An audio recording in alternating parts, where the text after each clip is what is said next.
في كلامه المجيد. أعوذ بالله من الشيطان الرجيم.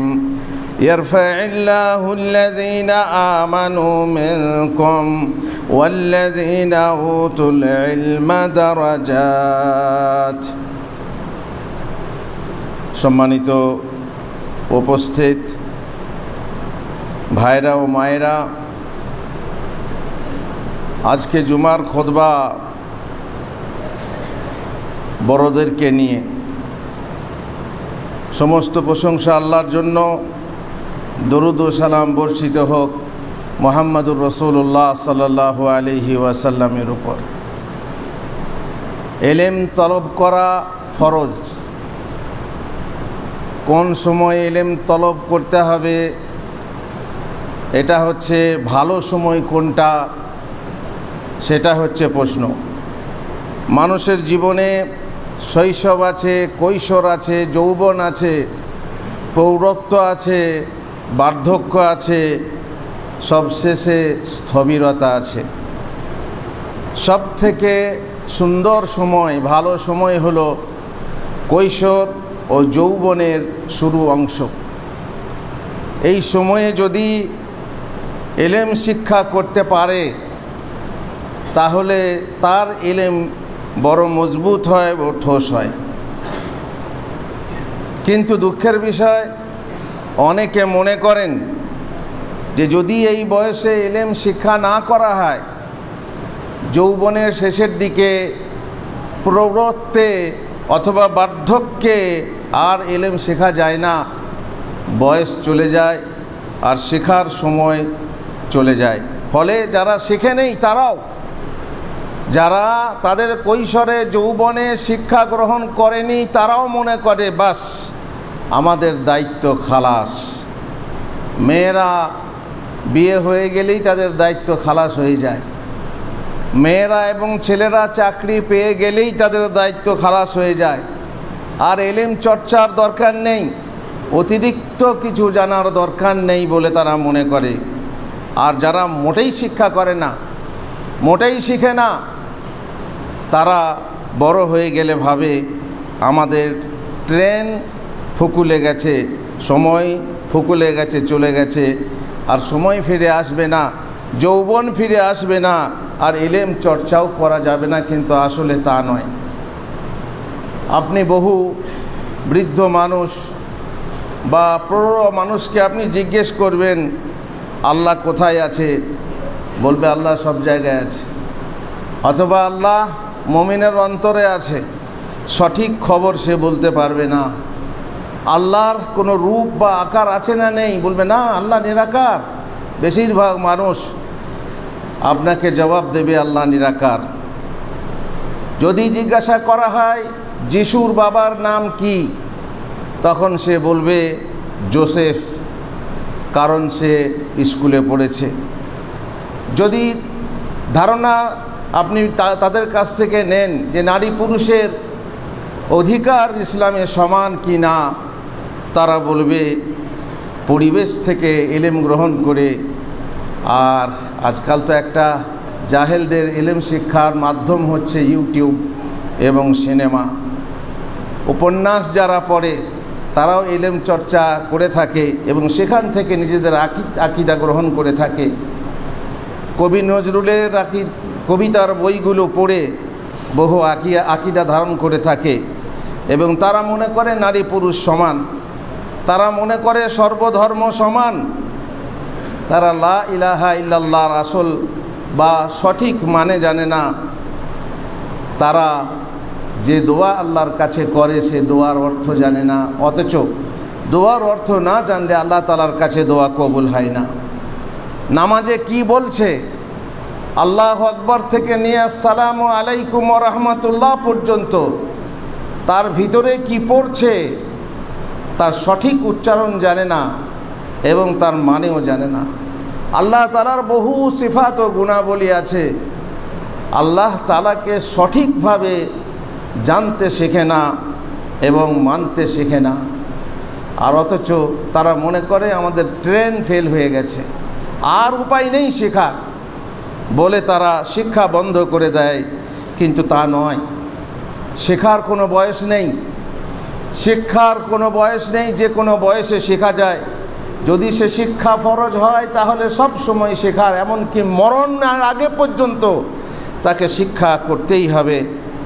আর ইলম চর্চার ব্যাপারে বহু হাদিস এবং কোরআনের আয়াত আছে, সেসব বলার অবকাশ এখানে নেই। আমি একটি আয়াত পাঠ করেছি যে ব্যক্তি ইলম চর্চা করে, যারা ঈমান এনে ইলম চর্চা করে, আল্লাহ তাআলা তাদের মর্তবা বাড়িয়ে দেন, মর্যাদা বাড়িয়ে দেন। এ ব্যাপারে প্রচুর কোরআনের আয়াত হাদিস আছে, কিন্তু সে কথা আমি বলবো না। আমি খালি বলতে চাইব যে ইলম তলব করা যদি ফরজ হয়, আর ইলম তলবে যদি মর্তবা এত আছে, তাহলে এই মর্তবা চাহে সে পুরুষ হোক অথবা নারী, সে আরবি হোক অথবা আজমি, বড় হোক অথবা ছোট, সব মানুষকে, সকল শ্রেণীর মানুষকে শামিল করে এবং কোরআন ও সুন্নাহ তাদেরকে বলে ইলম শিক্ষা করো। বড়রা শিক্ষায় উদ্বুদ্ধ হয় এই বলে যে যেহেতু ইলম চর্চা করা হচ্ছে একটা ইবাদত, যে ইলম চর্চা করবে সে ইবাদতের মধ্যে থাকবে। আর এই ইবাদত যদি ফরজ হয় তাহলে আজীবন তাকে সেই ইবাদত করে যেতে হবে। আর এই ইবাদত বয়সের আয়ুর মধ্যে নির্দিষ্ট কোনো সময়ের সাথে সম্পৃক্ত নয়, নির্ধারিত নয়। যেহেতু রাসূলুল্লাহ সাল্লাল্লাহু আলাইহি ওয়াসাল্লাম বলছেন, তালাবুল ইলমি ফারিদাতুন আলা কুল্লি মুসলিম, প্রত্যেক মুসলমানের জন্য, নর হোক অথবা নারী, বড় হোক অথবা ছোট, ছোট হোক অথবা বুড়ি, যাই হোক, তার বয়স যেমন হবে হোক, বুড়ো হোক অথবা সে কৈশোর কিশোর হোক, তার জন্য ইলম চর্চা করা ফরজ। আর এর থেকে কারো যে মাফ আছে তা নেই। যদি ফরজ হয়, ফরজকে যদি কেউ গরজ মনে করে তাহলে তার শাস্তি হবে। আর এই কথা আমরা জানি, ইবাদত যদি আমরা করি, ইবাদতের বহু প্রকার আছে। নফল একটা ইবাদত আছে, সেই নফল ইবাদতের থেকে উত্তম হলো ইলম চর্চা করা, ইলম শিক্ষা করা। তার মানে ইসলামী ইলম শিক্ষা করা। ইবাদত, নফল ইবাদত করার চাইতে হচ্ছে শ্রেষ্ঠ এবং উত্তম। আর দ্বিতীয়ত হচ্ছে ইলমের পথে যারা থাকে, ইলমের রাস্তায় যারা থাকে, ইলম চর্চায় যারা থাকে, তারা আসলে জান্নাতের রাস্তায় থাকে, যে রাস্তা জান্নাত পর্যন্ত পৌঁছেছে। যেহেতু এই ইলম হচ্ছে পরনৈকট্য দানকারী ইবাদত, আর তার কিতাব ও সুন্নাহতে বহু রকমের মর্যাদা ফজিলত বর্ণনা করা হয়েছে। একটা হাদিসে বলা হয়েছে, মান সালাকা তারিকান ইয়াবতাগি ফিহি ইলমান, যে ব্যক্তি এমন রাস্তায় চলে যেখানে সে ইলম সন্ধান করে, কোরআন হাদিসের ইলম, সালাকাল্লাহু বিহি তারিকান ইলাল জান্নাহ, আল্লাহ তাআলা সেই রাস্তার মাধ্যমে জান্নাতের রাস্তা পরিচালনা করেন। ওয়া ইন্নাল মালাইকাতা লা তাদাউ আজনিহাতাহা রিদাআন লিতালিবিল ইলম, ইলম সন্ধানকারীর পায়ের নিচে ফেরেশতারা ডানা বিছিয়ে দেন। এত তাদের মর্যাদা, তাদেরকে সম্মান দেওয়ার জন্য ফেরেশতারা ডানা পর্যন্ত বিছিয়ে দেন। সুতরাং ইলম চর্চা করা কোনো বয়সের সাথে সম্পৃক্ত নয়, বরং আমরণ একটা ইবাদত। একজন সালাফ তার মরণ মুহূর্তে একজন জিয়ারতকারী আলেমকে বললেন, আমাকে অমুক মাসালাটা বলে দেন। তিনি মরতে যাচ্ছেন, মরার আগে কেউ কোনো আলেম এলেন, বললেন, হুজুর আমাকে অমুক মাসলাটা বলে দেন। তিনি বললেন, এই মরণ যন্ত্রণার সময় আপনি মাসালা শুনবেন? বললেন, হ্যাঁ, কারণ মহানবী সাল্লাল্লাহু আলাইহি ওয়াসাল্লাম বলেছেন, যারা জ্ঞান শিক্ষা করার পথে থাকে তারা আসলে বেহেশতের পথে থাকে। আর আমি বেহেশতের পথে থাকা অবস্থায় মরতে চাই, আমার জান যেন সেই অবস্থায় বের হয় যে অবস্থায় আমি ইলম চর্চা করি। এই হচ্ছে ইলম চর্চার আগ্রহ এবং তার প্রতি নিজের লোভ, যে আমি আলেম হয়ে, ইলম চর্চাকারী হয়ে বড় আলেম হতে হবে জরুরি না, কিন্তু পেটের ভিতরে ইলম থাকতে হবে, সেটাই হচ্ছে জরুরি। আল্লাহ তাআলা এই ইলম যে যারা চর্চা করে, এই ইলম চর্চাকারীদের মর্যাদা বাড়িয়ে দেন। প্রথমেই আমি বলেছি যে আয়াত পাঠ করে। আর এমন উদাহরণ আমাদের মাঝে আছে, বহু বড় বড় আলেম যারা বৃদ্ধ অবস্থায় ইলম চর্চা শুরু করে বড় হয়েছেন এবং তারা আলেম হয়েছেন। আর আমরা জানি যে সাহাবায়ে কেরামের অধিকাংশ তারা বৃদ্ধ বয়সে ইসলাম গ্রহণ করে অথবা প্রৌঢ়ত্বের মধ্যে অথবা যৌবনের মাঝের দিকে ইসলাম গ্রহণ করে তারা ইলম চর্চা করেছেন এবং তারা বড় বড় ফাকিহ, বড় বড় আলেম হয়েছেন। যদি আমরা তাদের জীবনী পাঠ করি তাহলে আমরা দেখতে পাবো নবী সাল্লাল্লাহু আলাইহি ওয়াসাল্লামের কথা দেখেন, তিনি ইলম পেলেন কত বছর বয়সে? 40 বছর বয়সে প্রৌঢ়ত্বে গিয়ে তিনি ইলম পেলেন। আর নবী হলেন, ইবনে আব্বাস রাদিয়াল্লাহু তাআলা আনহু বলেন যে আনজিলা আলা রাসূলিল্লাহ সাল্লাল্লাহু আলাইহি ওয়াসাল্লাম ওয়া হুয়া ইবনু 40, যখন তার বয়স 40 বছর তখন তার উপরে কোরআন অবতীর্ণ করা হলো। ফামাকাসা বিমাক্কাতা 13 সানা, তিনি মক্কায় 13 বছর থাকলেন। সুম্মা উমিরা বিল হিজরাতি ফাহাজারা ইলাল মাদিনা, অতঃপর হিজরতের আদেশ দেওয়া হলো, তিনি মদিনায় হিজরত করলেন। ফামাকাসা বিহা 10 সিনিন, সেখানে 10 বছর অবস্থান করলেন। তারপরে তিনি ইন্তেকাল করলেন। সমস্ত জীবনটাই 40 বছরের পর থেকে নিয়ে শেষ জীবন পর্যন্ত তার এলেম চর্চা এবং এলেম শিক্ষা, পঠন ও পাঠন, এলেম অধ্যয়ন, মানে তিনি শেখা এবং শিক্ষা দানের পিছনে ছিলেন। সুতরাং মুহাম্মদুর রাসূলুল্লাহ সাল্লাল্লাহু আলাইহি ওয়াসাল্লাম তিনিই দিন শিখিয়েছেন। তিনি দিন পেয়েছেন 40 বছর বয়সে, তারপর আজীবন মরণ পর্যন্ত তিনি দিন শিখিয়ে গেছেন। আসসালাত আসসালাত ওয়া মা মালাকাত আইমানুকুম, এই যে শেষ ওসিয়ত তিনি করেছেন সেখানেও দিন চর্চার নাম রয়েছে। আর তিনি আল্লাহর কাছে সব সময় ইলমে নাফে চাইতেন, উপকারী ইলম চাইতেন। উম্মে সালামা থেকে বর্ণিত, রাসূলুল্লাহ সাল্লাল্লাহু আলাইহি ওয়াসাল্লাম যখন ফজরের নামাজে সালাম ফিরতেন তখন তিনি বলতেন, আল্লাহুম্মা ইন্নী আসআলুকা ইলমান নাফিআন, হে আল্লাহ আমি উপকারী ইলম চাই, হালাল রুজি চাই এবং এমন আমল চাই যা তোমার কাছে কবুল হবে। আবু হুরায়রা থেকে বর্ণিত, কানা রাসূলুল্লাহ সাল্লাল্লাহু আলাইহি ওয়াসাল্লাম ইয়াকুল আল্লাহুম্মা আনফা'নি বিমা আল্লামতানি ওয়া আল্লিমনি মা ইয়ানফাউনি ওয়া জিদনি ইলমা, হে আল্লাহ তুমি আমাকে যা শিক্ষা দিয়েছো তারই মাধ্যমে আমাকে উপকৃত করো, আর আমাকে এমন জিনিস শিক্ষা দাও যা আমাকে উপকৃত করবে। ওয়া জিদনি ইলমা, আর আমার ইলম বাড়িয়ে দাও। কোরআন মাজিদে আল্লাহ বলেছেন, ওয়া কুর রাব্বি জিদনি ইলমা, হে নবী তুমি বলো রব্বি জিদনি ইলমা, আমার ইলমকে বর্ধন করো, হে আল্লাহ আমার ইলমকে বর্ধন করো। রাসূলুল্লাহ সাল্লাল্লাহু আলাইহি ওয়াসাল্লাম সব সময় নিজের ইলম যাতে বাড়ে সেই রকম দোয়া করতেন। মরণ তিনি ইলম বাড়তে থাকার দোয়া করতেন। আর রাসূল সাল্লাল্লাহু আলাইহি ওয়াসাল্লাম এ ব্যাপারে বলা হয়েছে, মা আমার আল্লাহু রাসূলহু বিতালাবি জিয়াদাতি মিন শাইইন ইল্লা মিনাল ইলম, আল্লাহ রাসূল সাল্লাল্লাহু আলাইহি ওয়াসাল্লামকে কোনো জিনিস বৃদ্ধির আদেশ করা হয়নি, যেমন ইলমের ব্যাপারে বলা হয়েছে কেবল ইলমে বর্ধন করার জন্য, ইলম যাতে বর্ধিত হয় সেই নির্দেশ তাকে দেওয়া বা তাকে সেই নির্দেশ দেওয়া হয়েছে। মানুষ যখন শিক্ষা করে সারা জীবন শিক্ষা করে, আর সারা জীবন শিক্ষা করার জন্য তাকে নির্দেশ দেওয়া হয়েছে। কিছু আলেমকে জিজ্ঞাসা করা হয়েছিল, আইয়াহসুনু বিশ-শাইখিল কাবীর আন ইয়াতাআল্লাম, শেখে কাবীর যদি হয়, বুড়ো বয়স 65-70 বছর বয়স হয়ে গেছে, সে কি শিক্ষা করতে পারে? তিনি বললেন, ইয়াহসুনু বিল ইনসানি তাআল্লুম মা দামা ইয়াকবাহু মিনহুল জাহল, তার জন্য শিক্ষাটা বড় সুন্দর হবে যদি জাহেল হয়ে থাকাটা অসুন্দর হয়। যদি সে বলে আমি মূর্খ থাকব, এই মূর্খটা যদি অসুন্দর হয় তাহলে শিক্ষা করাটা বড় সুন্দর। আর সে যখন চাই যে আমি অসুন্দর থাকব না, আমার মূর্খতা দূর হয়ে যাক, তাহলে তার উচিত হলো আজীবন ইলম শিক্ষা করে যাওয়া। সুয়েলা বাদুল উলামা ইলা মাতা নাতাআল্লাম, আমরা কতক্ষণ পর্যন্ত শিক্ষা গ্রহণ করব? তারা বললেন, কালা ইলাল মামাত, মরণ পর্যন্ত।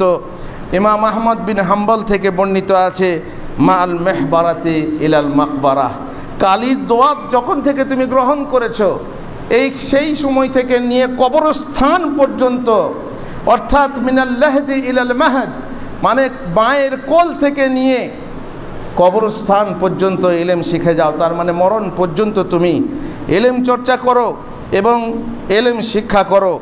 আর সুফিয়ান বিন ওয়াইনাকে জিজ্ঞাসা করা হলো, আহওয়াজুন নাস ইলা তালাবিল ইলমি আ'লামুহুম, তাকে তিনি বললেন, তার মতে বর্ণিত আছে, তার থেকে তিনি বলেছেন যে সব থেকে বেশি এলেমের প্রয়োজন তার যে সব থেকে বেশি আলেম, বড় বড় আলেম। যত বড় হবে, যত শিখবে ততই তোমরা মূর্খতাকে আবিষ্কার করবে, যত শিখবে ততই মনে হবে কিছুই শিখেনি, ততই আরও শিখতে হবে মন হবে, ইচ্ছা হবে।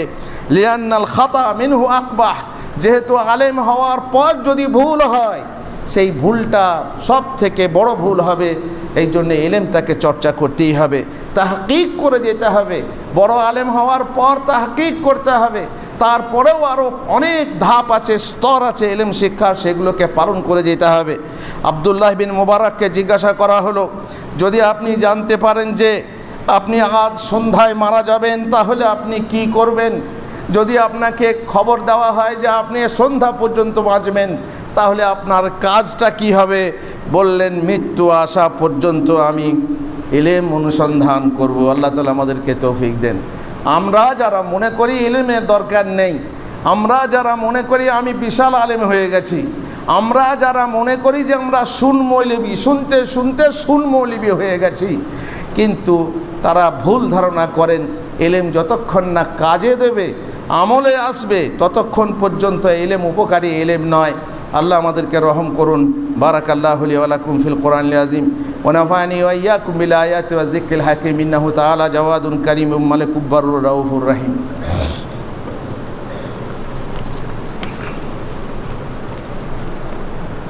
আলহামদুলিল্লাহি রাব্বিল আলামিন ওয়াস সালাতু ওয়াস সালামু আলা রাসূলিহিল কারীম ওয়া আলা আলিহি ওয়া সাহবিহি আজমাইন। বলা হয়, আল ইলমু ফিস সিগরি কান নাকশি আলাল হাজার ওয়াল ইলমু ফিল কিবারি কাল নাকশি আলাল মা। বা অন্য কিছু কি, যে যখন তুমি শিশু অবস্থায়, কৈশোর যৌবনের শুরুতে, যখন তোমার ব্রেন ফ্রেশ থাকবে, টেনশন মুক্ত থাকবে, কোনো রকমের টেনশন থাকবে না, তখন যদি তুমি ইলমটা গ্রহণ করো সেটা পাথরে নকশা কাটার মতো ব্রেনে বসে যাবে। আর যখন তোমার প্রেম ভালোবাসা আসবে, যখন তোমার দুনিয়া টাকা কামাতে হবে, আল্লাহু আকবার, এখনকার সত্যি বড় অবাক কাণ্ড। ছেলেটা পড়তে পড়তে চেন্নাই চলে যাচ্ছে। কি ব্যাপার, ছেলেটা কোথায় গেল? বলছে চেন্নাই চলে গেছে। কি ব্যাপার? টাকার দরকার। টাকা কামাবার জন্য মাত্র 18-19 বছর বয়সে কিংবা তারও আগে চলে যাচ্ছে চেন্নাই, চলে যাচ্ছে বিদেশ, বয়স বাড়িয়ে পাসপোর্ট বানাচ্ছে, বিদেশ চলে যাচ্ছে টাকা পয়সা কামানোর জন্য। বাস টেনশন হয়ে গেল।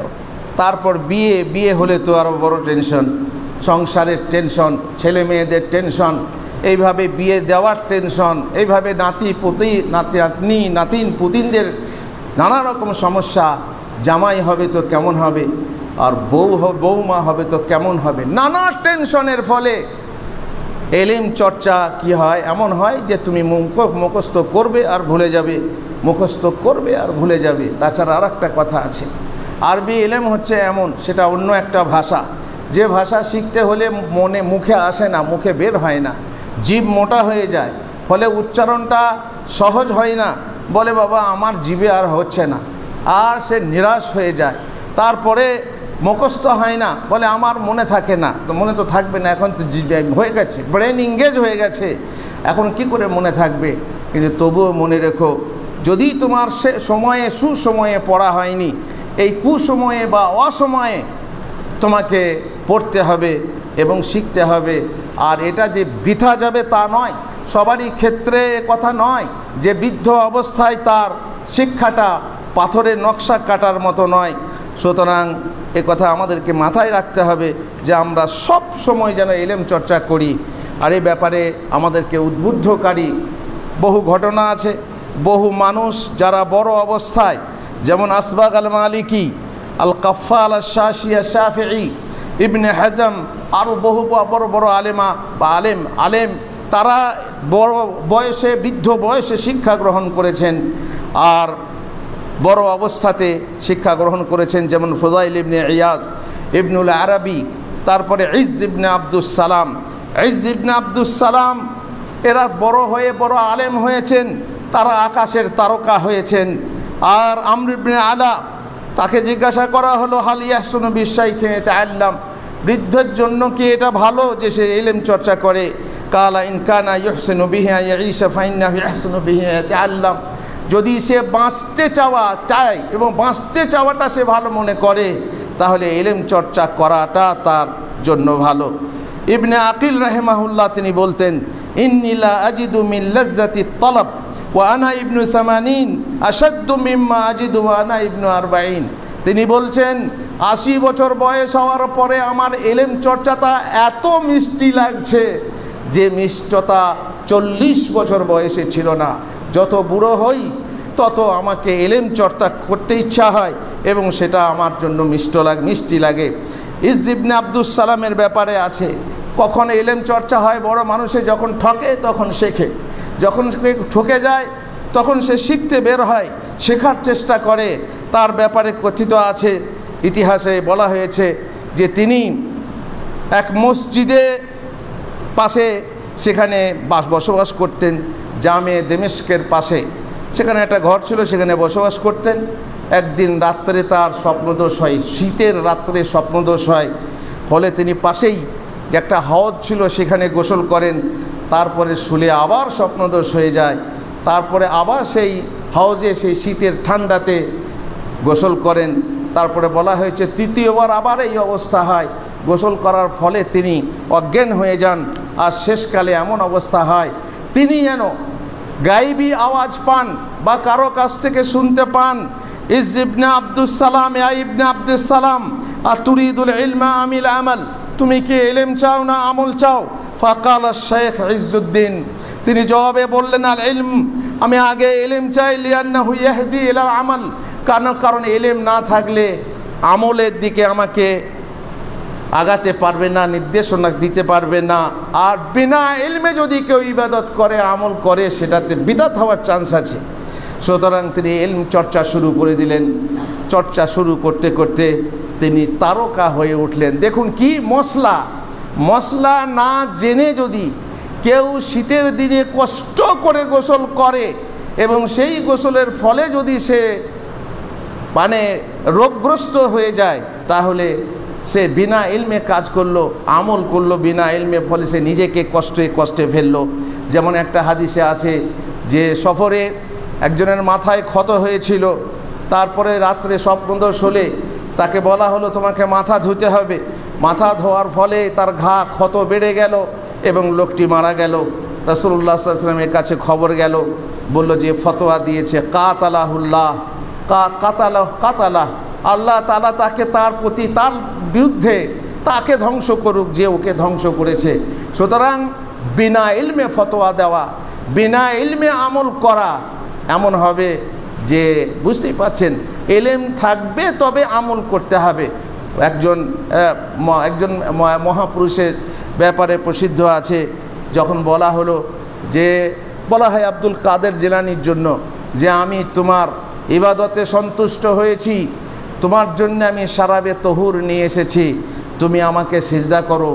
তো আব্দুল কাদের জিলানী রাহিমাহুল্লাহ তিনি বলেছিলেন যে আস্তাগফিরুল্লাহ আউযু বিল্লাহি মিনাশ শাইতানির রাজিম।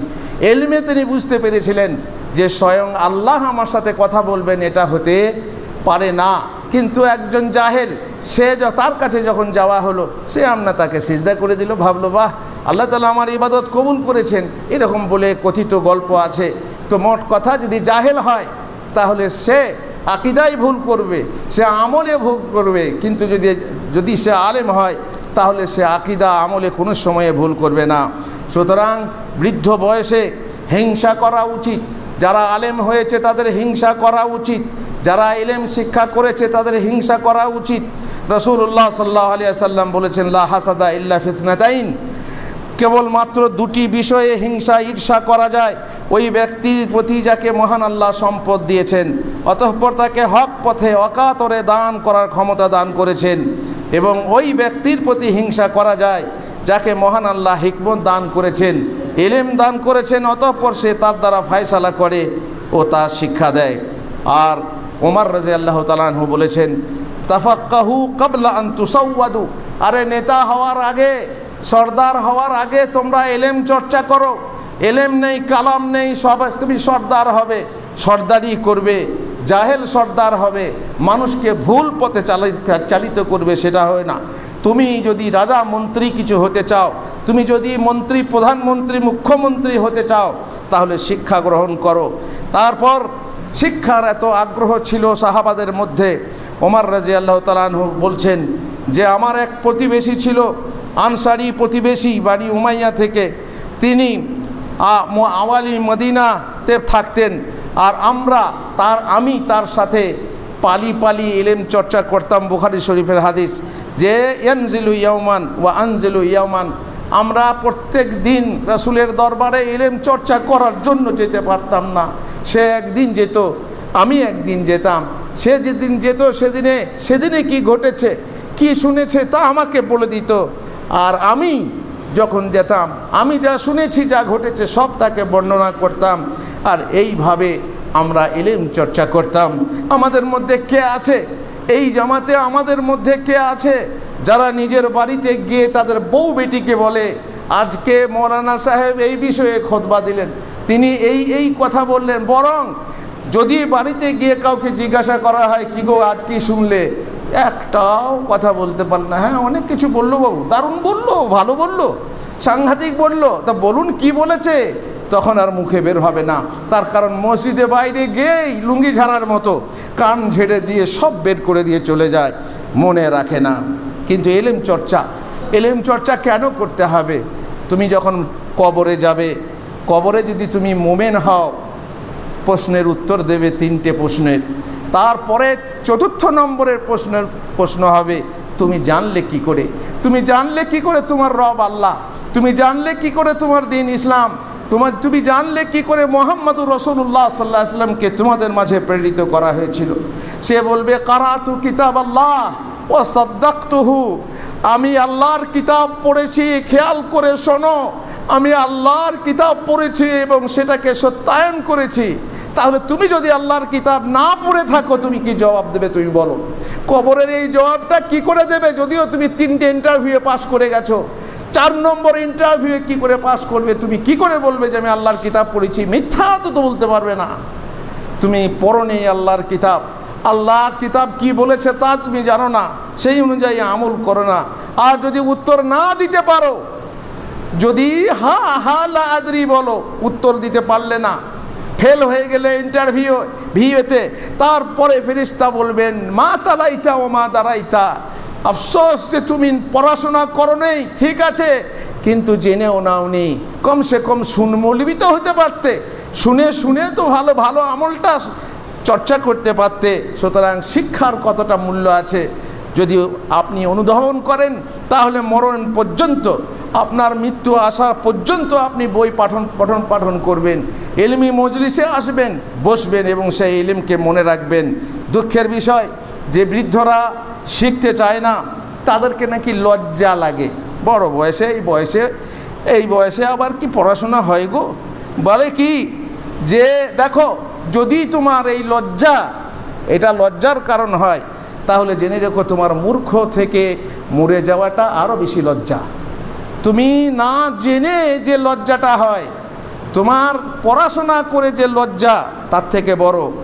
আর মাখহুল থেকে বর্ণিত আছে, লা ইস্তাহি শাইখু আন ইয়াতাআল্লামা মিনাশ শাব, যদি সে বৃদ্ধ হয় তবু যেন সে খবরদার লজ্জা না করে ইলম শিক্ষার জন্য। লিআন্নাহু বাকাআহু আলাল জাহলি নাকসুন ওয়া আইব, যেহেতু মূর্খ হয়ে জীবন ধারণ করা সেটা হচ্ছে ত্রুটি এবং কমতি। আর দ্বিতীয় কারণ হচ্ছে অহংকার। সে মনে করে আমি বহুত জাননেওয়ালা, আমি বহুত বড় বড় আলেমের কাছে শিখেছি, বহু বই পড়েছি, সুতরাং আমি বেশি জানি। আর যদি গুরুজন কেউ হয়, বাপকে যদি বলতে হয়, বাবা এটা তোমার ভুল হচ্ছে, যেমন অনেক ভাই আছেন কনভার্টেড যারা ডাক্তার, ইঞ্জিনিয়ার, তারা ভালো পথে এসে বাবা মাকে বলে যে শিরিক করো না, মাজারে যেও না, এটা ভুল, ওটা ভুল, এটা ভুল, তখন বলে কি তুই আমার মায়ের পেটের ছেলে হয়ে আমাকে শিখাবি? ডাক্তার, ইঞ্জিনিয়ার, তাকে বলছে মায়ের পেটে ছেলে হয়ে আমাকে শিখাবি? মানে নেবে না জ্ঞান। আমরা অনেক জানি জ্ঞান। বাবা, তোমার পেটে যদি যন্ত্রণা হয়, সেই যন্ত্রণার কারণ যদি আমি বলে দিই যে এলেম চর্চা করেছি, আমি ডাক্তারি শিখেছি, সেই ব্যাপারে যদি তোমাকে খবর দিই যে বাবা এইটা এই হয়েছে, তুমি এই ওষুধ খাও, তুমি মানবে না? মানবে না। হ্যাঁ, ওটা মানতে হবে, কারণ আমাদের জানা নেই। তেমনি আমি দিনই এলেম চর্চা করে শিক্ষা করেছি, যেটা তোমরা শিখেছো সেটা ভুল। অতএব তোমরা বাবা মা বলেই, পেটে ধরেছো বলেই, জন্ম দিয়েছো বলেই, মানুষ করেছো বলেই সব জানতা নয়, বরং আমার কাছ থেকেও এলেম তোমাকে নিতে হবে। অতএব ছোটদের কাছে জ্ঞান নেওয়াও এটা কোনো লজ্জার নয়। বুড়ো হয়ে গেছো, এটা লজ্জার নেই, তোমাকে জ্ঞান চর্চা করতে হবে। আর বড়দের শিক্ষা করার মতো সেই রকম ব্যবস্থা হয়তো নেই, তার জন্যে বড়রা এলেম চর্চা করতে পারে না। এই শয়তানি রাস্তা, শয়তানি এলেম, মানুষের মধ্যে মানুষ শয়তান এবং জিন শয়তান এই বড়দেরকে শিক্ষা গ্রহণে বাধা দেয়। আর হ্যাঁ, আবার এই বয়সে হয় গো, বুড়ো বয়সে দুধ তোলা রোগ আবার করা হয় নাকি? এই হয় নাকি? সে ছোটোবেলাতে শিখতে হতো না, এই রকম কোনো দিন হতে পারে না। সুতরাং বলা হচ্ছে আমরা এলেম চর্চা করব। বৃদ্ধদেরকে বলা হচ্ছে আপনারা এলেম চর্চা করুন, যেখানে এলেম চর্চা হয় সেখানে গিয়ে শিক্ষা করুন, আল্লাহ হেদায়েত করুন এবং আমরণ শিখে আপনি আপনার রাস্তাটাকে ক্লিয়ার করুন। শুধু জমি জায়গা টাকা পয়সা নয়, বরং আপনার রাস্তা ক্লিয়ার হবে আপনার জানার মাধ্যমে, আপনার এলেমের মাধ্যমে, এলেম চর্চার মাধ্যমে। আর যেমনটা বললাম, যদি আপনি মরণ পর্যন্ত এই পথে থাকেন, ইনশাআল্লাহ জান্নাতের পথে মরণ হবে। যারা মাদ্রাসার সেক্রেটারি, যারা সভাপতি, যারা সদস্য, তাদেরও এলেম চর্চা, এলেমে সহযোগিতা, তাদেরও বিরাট ফজিলত। যদি পারো মরণ সেক্রেটারি থাকো, যদি পারো তাহলে মরণ তুমি পদ পাও আর না পাও, এই এলেম চর্চার পথে থাকো, তাহলে তোমার জান্নাতের পথে মরণ হবে। আল্লাহ তুমি আমাদেরকে জান্নাতি বানিয়ে জান্নাতের পথে মরণ দাও। আল্লাহুম্মা আমিন। আল্লাহুম্মা সাল্লি আলা মুহাম্মদ ওয়া আলা আলি মুহাম্মদ।